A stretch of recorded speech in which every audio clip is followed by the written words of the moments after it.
नमस्कार परिजनों, मैं हूं पार्थ जोशी और आप देख रहे हैं सत्य का सब्सक्रिप्शन।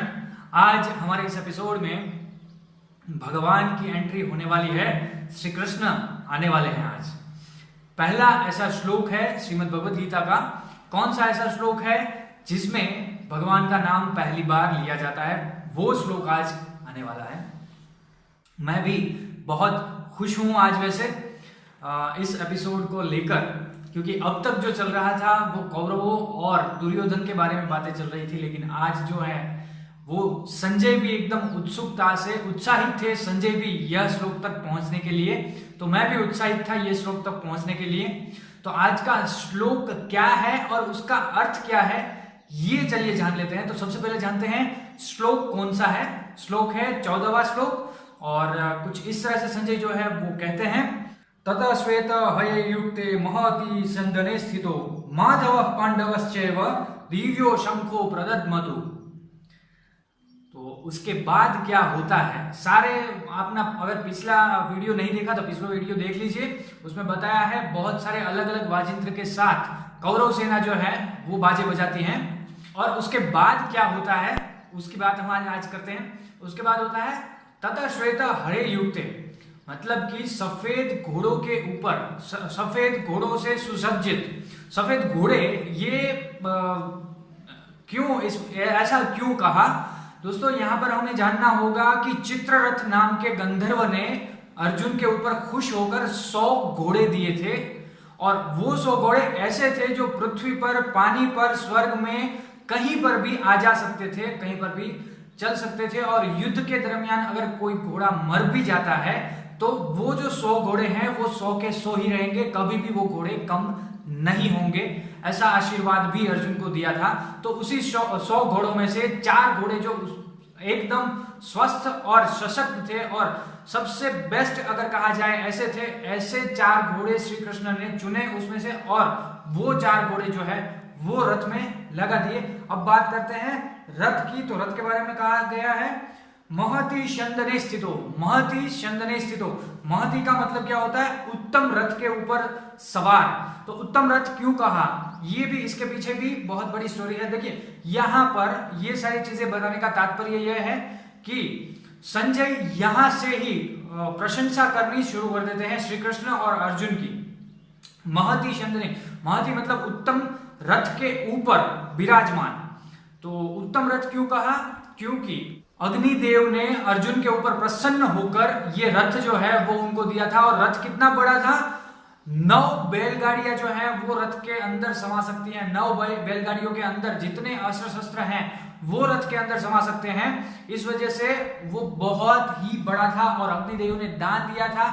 और उनकी जो ध्वजा थी वो 1 योजन लंबी थी, बहुत ही बड़ी लंबी ध्वजा के साथ वो रथ जो है वो था। और वो ध्वजा ऐसी थी जो कभी भी कहीं पर भी फंसती नहीं थी और एकदम भारहीन थी, उसका कोई वजन भी नहीं था, वो नीचे कभी गिरती भी नहीं थी। और उसी ध्वजा के अंदर जो है वो हनुमान जी विराजमान थे।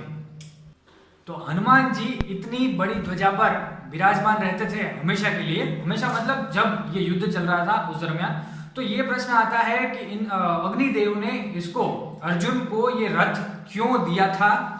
और ये जो श्लोक है, मैंने आपको पहले भी कहा था कि गीता जी के श्लोकों में बहुत बड़े बड़े रहस्य जो है वो छिपे हैं। तो ये श्लोक के अंदर राजा परीक्षित के मृत्यु का रहस्य भी छिपा है। बिल्कुल आपको ये बात कहीं पर भी कभी भी जानने को नहीं मिली होगी, लेकिन मैं आज यह रहस्य भी आपके सामने खोलने वाला हूं। तो खांडव प्रस्थ जो है वो वहां पर नागों का राज था। और युद्ध से पहले, वनवास से पहले, और जब पूरा जुआ खेला गया पांडवों और कौरवों के बीच, उससे भी पहले जब दिया था धृतराष्ट्र ने आधा राज्य युधिष्ठिर को, तब कहा गया था कि खांडव प्रस्थ को अपनी राजधानी जो है वो बनाओ। खांडव प्रस्थ ऐसा नगर था जहां पर कोई भी व्यक्ति नहीं रह सकता था, क्योंकि वहां पर नागों की राजधानी थी। तक्षक नाग वहां पर राज करते थे और पूरा नागों का साम्राज्य था, कोई मनुष्य वहां पर रह नहीं सकता था। ऐसे में क्या किया, अग्नि की सहायता से, आग्नेयास्त्र से अर्जुन ने पूरे ही वन को जला डाला। और वैसे अग्निदेव काफी समय से ये प्रयत्न कर रहे थे कि पूरे वन को जलाकर वहां पर मानव वसवाट जो है वो हो सके, लेकिन यहां पर अगर देखा जाए तो तक्षक नाग जो है वो इंद्रदेव के मित्र थे। तो जब जब अग्निदेव अग्नि उत्पन्न करते थे तब तब इंद्रदेव जो है वो वर्षा करके वो अग्नि को शांत कर देते थे।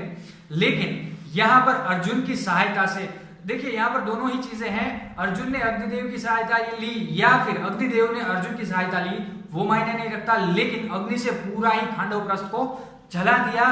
लेकिन वहां से तक्षक नाग जो है वो भाग गया था, बहुत सारे नागों का विनाश भी हो चुका था। इसीलिए कहा जाता है दोस्तों यहां पर कि नागों से कभी भी बैर नहीं लेना चाहिए। देखिए तक्षक नाग वैसे भी अर्जुन और उसके परिवार के ऊपर ऐसे ध्यान लगाए बैठा था, तब उसको मौका मिला।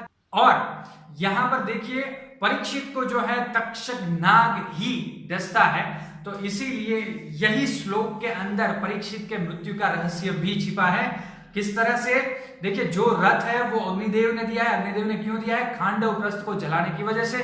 खांडव प्रस्थ जलने की वजह से तक्षक नाग जो है वो अर्जुन और उसके परिवार के ऊपर घात लगाया बैठा है। और आगे की बात करें तो उसी तक्षक नाग ने परीक्षित को भी डसा है। तो चलिए आगे देखते हैं। आगे के श्लोक में कहते हैं माधव पांडवाश्चैव। तो यहां पर देखिए जो प्रश्न पूछा था अंधे धृतराष्ट्र ने, वो कुछ इस तरह से मामका पांडवाश्चैव किम कुर्वर्त संजय।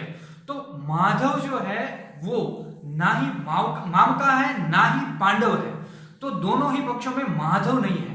यहां पर दूसरी बात करते हैं कि अगर पांडव सेना की बात की जाए तो पांडव सेना में बिल्कुल माधव थे, लेकिन सिर्फ एक सारथी के दर्जे पर थे। तो अगर यहां पर बात करें कि अगर पांडव सेना की तरफ से माधव को लिया है तो द्रोणाचार्य को भी लेना चाहिए था, लेकिन आपने अगर नोटिस किया होगा द्रोणाचार्य को कुछ उल्लेखित नहीं किया है संजय ने। जितना दुर्योधन बोलते हैं उसके बाद दुर्योधन क्या सोचते हैं सिर्फ इतना ही बताया है, द्रोणाचार्य क्या सोचते हैं ये संजय ने स्पष्ट रूप से कुछ नहीं बताया है। तो यहां पर माधव कहने का तात्पर्य यह है, देखिए माधव किसको कहा जाता है? मां यानी कि लक्ष्मी और धव यानी कि पति, लक्ष्मीपति।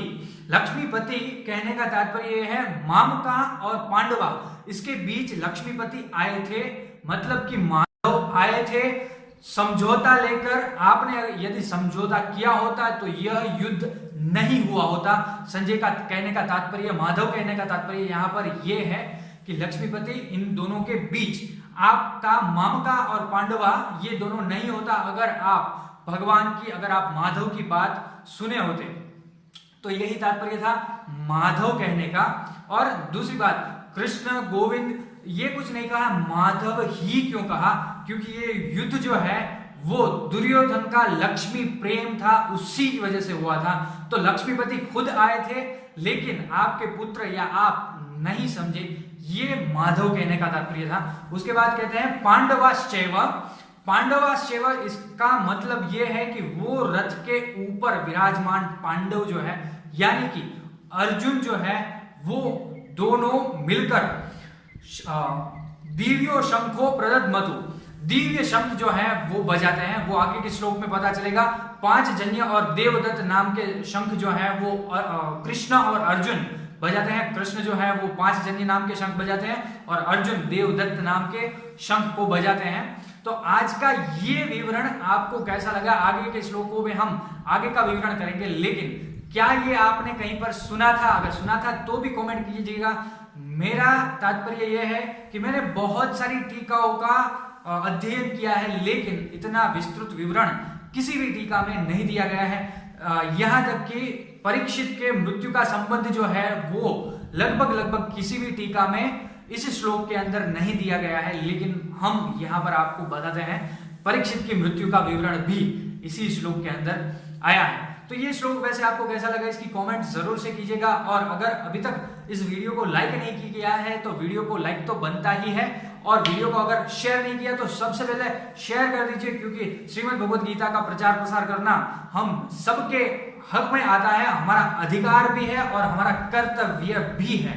अधिकार और कर्तव्य, यही चीजों की ये गीता, श्रीमद् भगवत गीता है। एक का अधिकार होता है, देखिए श्रोता का जो है वो अधिकार होता है और वक्ता का जो है वो कर्तव्य होता है। एक का जो अधिकार होता है वो दूसरे का कर्तव्य होता है, और दूसरे का जो कर्तव्य होता है वो पहले का अधिकार होता है। अधिकार और कर्तव्य, इन्हीं चीजों का समन्वय जो है वो श्रीमद् भगवत गीता है। तो अगर अभी तक हमारे चैनल को सब्सक्राइब नहीं किया तो चैनल को सब्सक्राइब कीजिए, बेल आइकन को क्लिक कीजिए, और याद रखिए परिजनों, मैं हूं पार्थ जोशी और आप देख रहे थे सत्य का सब्सक्रिप्शन। नमस्कार परिजनों।